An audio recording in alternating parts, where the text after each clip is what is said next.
వర్షాకాలానికి సంబంధించి భారత వాతావరణ కేంద్రం రెయినీ సీజన్ మాన్సూన్ ఫస్ట్ ఫేజ్ని విడుదల చేసింది. ఇందుకు సంబంధించి పూర్తి వివరాలనైతే తెలుసుకుందాము. గత ఏడాది భారతదేశ వ్యాప్తంగా వర్షపాతం ఎంతవరకు నమోదయ్యింది, తెలంగాణలో ఎంత మేరకు నమోదయ్యింది, ఈ ఏడాది వర్షాకాలం ఏ విధంగా ఉండబోతుంది ఏంటి అనేది కూడా తెలుసుకుందాము. మనతో పాటు వాతావరణ శాఖ అధికారి ధర్మరాజు గారు ఉన్నారు. మిగతా విషయాలను ఆయన మాటల్లోనే అడిగి తెలుసుకుందాము. నమస్తే సార్.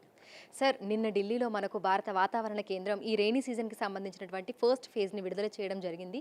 సో ఈ ఏడాది రెయిన్ సీజన్ ఎప్పుడు మొదలవుతుంది, ఎలా ఉండబోతోంది?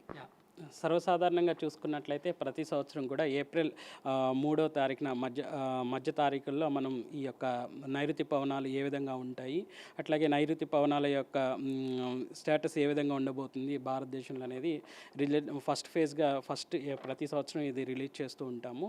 ఈ సంవత్సరం కూడా first phase bulletin long range forecast ఏ విధంగా ఉండబోతుంది అనేది కూడా రిలీజ్ చేయడం జరిగింది. ముఖ్యంగా చూసుకున్నట్లయితే భారతదేశ వ్యాప్తంగా కూడా ఎక్సెప్ట్ లడఖ్, అలాగే చూసుకున్నట్లయితే తమిళనాడు, ఇంకా చూసుకున్నట్లయితే నార్త్ ఈస్టర్న్ పార్ట్స్ తప్పించి మొత్తం అంతా కూడా మనకి సాధారణ కంటే కూడా ఎక్కువ మనకి వర్షపాతం అనేది నమోదయ్యే అవకాశం అయితే కనిపిస్తుంది.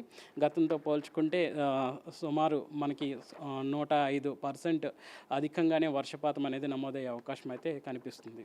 గత ఏడాది చూసుకుంటే భారతదేశ వ్యాప్తంగా వర్షపాతం ఏ విధంగా నమోదయ్యింది సార్? గత ఈ లాస్ట్ 10 years కూడా చూసుకున్నట్లయితే వర్షపాతం అనేది సాధారణం కంటే ఎక్కువ స్థాయిలోనే నమోదవుతుంది. లాస్ట్ ఇయర్ కూడా సాధారణం కంటే మనకి ఎక్కువగానే నమోదైంది. కొన్ని స్టేట్స్ డెఫిసిట్ ఉన్నప్పటికీ కూడా సెప్టెంబర్లో ఏ స్టేట్స్ అయితే డెఫిసిట్ ఉందో అది కూడా కవర్ అయింది. ఈ సంవత్సరం కూడా మనకి ఎక్సెస్ రెయిన్ఫాల్ అంటే సాధారణ వర్షపాతం కంటే కూడా అధికంగానే నమోదయ్యే అవకాశం అయితే కనిపిస్తుంది. ఇక్కడ ముఖ్యంగా తెలంగాణ రాష్ట్రంలో కనుక చూసుకున్నట్లయితే మనకి ఇక్కడ డార్క్ బ్లూ కలర్ అనేది కనిపిస్తుంది. ఈ డార్క్ బ్లూ కలర్ అంటే ఎక్కువ అంటే సాధారణ కంటే కూడా ఎక్కువ మనకి వర్షపాతం అనేది నమోదయ్యేదిగా కనిపిస్తుంది. ముఖ్యంగా పశ్చిమ జిల్లాలు అలాగే హైదరాబాద్ కూడా మనకి అధిక వర్షపాతం అనేది నమోదయ్యే అవకాశం అయితే స్పష్టంగా ఉన్నట్టు ఈ యొక్క ఫస్ట్ ఫేజ్లో అయితే మనకి తెలియపరచడం జరిగింది. సో తెలంగాణలో మనకు మాన్సూన్ సీజన్ ఎప్పుడు ప్రారంభం కాబోతుంది సార్? సర్వసాధారణంగా చూసుకున్నట్లయితే జూన్ సెకండ్ వీక్లో కానీ లేదు అంటే ఈ యొక్క నైరుతి పవనాలు కేరళని ఎప్పుడు తాకుతాయో ఒక 3-4 రోజుల్లో మన తెలంగాణను కూడా ఈ యొక్క నైరుతి పవనాలు అనేవి తాకుతుంటాయి. మనకు ఉన్నటువంటి ఫస్ట్ ఫేజ్ నివేదిక ప్రకారం తెలంగాణలో ఈ సంవత్సరం అధికమైనటువంటి వర్షపాతం అనేది నమోదయ్యే అవకాశం అయితే కనిపిస్తుంది. సాధారణ స్థాయి కంటే కూడా ఎక్కువగానే మనకి వర్షం అనేది నమోదవుతుంది. అలాగే సెకండ్ ఫేజ్ వచ్చేసరికి మనకి మే చివరి రోజుల్లో మళ్ళీ ఈ యొక్క మే నెల చివరి రోజుల్లో మళ్ళీ సెకండ్ ఫేజ్ కూడా రిలీజ్ చేస్తారు. అప్పుడు ఇంకా క్లుప్తమైనటువంటి సమాచారం అనేది మనకి ఎక్కువ పొందుపరచబడి ఉంటుంది. గత సంవత్సరం చూసుకుంటే తెలంగాణలో వర్షపాతం ఎంత మేరకు నమోదయ్యింది సార్? అంటే సమృద్ధిగానే వర్షాలు కురిశాయా? ఏ విధంగా ఉండింది పరిస్థితి? గత సంవత్సరం కనుక చూసుకున్నట్లయితే సుమారు 29% అధికమైనటువంటి వర్షం అనేది తెలంగాణలో నమోదైంది. చూసుకున్నట్లయితే సాధారణ వర్షపాతం తెలంగాణలో కనుక చూసుకున్నట్లయితే సుమారు 74 సెంటీమీటర్ల వరకు కూడా ఈ యొక్క సగటున వర్షపాతం అనేది తెలంగాణలో నమోదవుతుంది.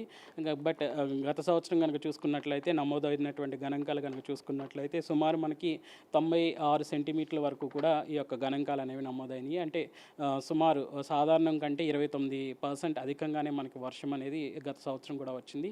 ఈ సంవత్సరం కూడా గత సంవత్సరంలోనే మనకి అధికమైనటువంటి వర్షపాతం అనేది నమోదయ్యే అవకాశాలు ఉన్నట్టు మనకున్నటువంటి ఫస్ట్ ఫేజ్ బులెటిన్ సమాచారం ద్వారా మనం తెలుస్తుంది. సరే, అయితే ప్రస్తుతం భిన్న వాతావరణ పరిస్థితులను చూస్తున్నాము. ఏ కాలంలో అయినా మనకు ఎండలు విపరీతంగా ఉంటున్నాయి, ఆ ఉక్కపోత, అధిక ఉష్ణోగ్రతలు కూడా నమోదవుతున్నాయి. అయితే వీటి ప్రభావం మనకు మాన్సూన్ సీజన్ మీద ఏమైనా పడే అవకాశాలు ఉన్నాయా?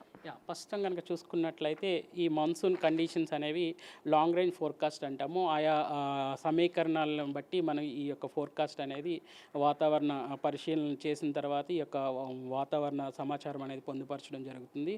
ముఖ్యంగా సముద్ర అధ్యయనం చేయాలి, అట్లాగే భూమి మీద కూడా అధ్యయనం చేసిన తర్వాత ఈ యొక్క ఎలినో లానినా ఫేజెస్ అనేవి ఏ విధంగా ఉన్నాయి, అలాగే ఈ ఐఓడి ఫేజ్ అనేది కూడా ఏ విధంగా ఉంది అనేది చూసినప్పుడు ఇవి 3 కూడా తటస్థంగా ఉండడం వల్ల ఈ యొక్క సంవత్సరం మాన్సూన్ అనేది మనకి అధిక స్థాయిలో అంటే అబో నార్మల్ అంటే సాధారణ స్థాయి కంటే కూడా ఎక్కువగానే వర్షపాతం అనేది నమోదయ్యే అవకాశం అయితే కనిపిస్తుంది. ఈవెన్ ఎండలు అనేవి ఎండ తీవ్రత ఉన్నప్పటికీ కూడా ఒక్కొక్కసారి ఆన్సెట్ లేట్ అనేది నైరుతి పవనాలు కేరళను తాకడం లేట్ అవ్వచ్చేమో, కానీ వర్షపాతం అనేది అధికంగానే నమోదయ్యే అవకాశం అయితే కనిపిస్తుంది. Thank you sir. సో ఈ ఏడాది వర్షాకాలానికి సంబంధించి భారత వాతావరణ కేంద్రం ఫస్ట్ ఫేజ్ని అయితే విడుదల చేయడం జరిగింది. గత ఏడాదితోటి పోలిస్తే ఈ సంవత్సరం వర్షాలు సమృద్ధిగా కురుస్తాయని కూడా పేర్కొంది. అయితే తెలంగాణలో కూడా వర్షపాతం అధికంగా నమోదయ్యే అవకాశం ఉన్నట్లుగా కూడా వాతావరణ శాఖ అధికారులు అయితే తెలుపుతున్నారు. వీడియో జర్నలిస్ట్ సంతోష్తో అంజుమ, బిగ్ టీవీ, హైదరాబాద్.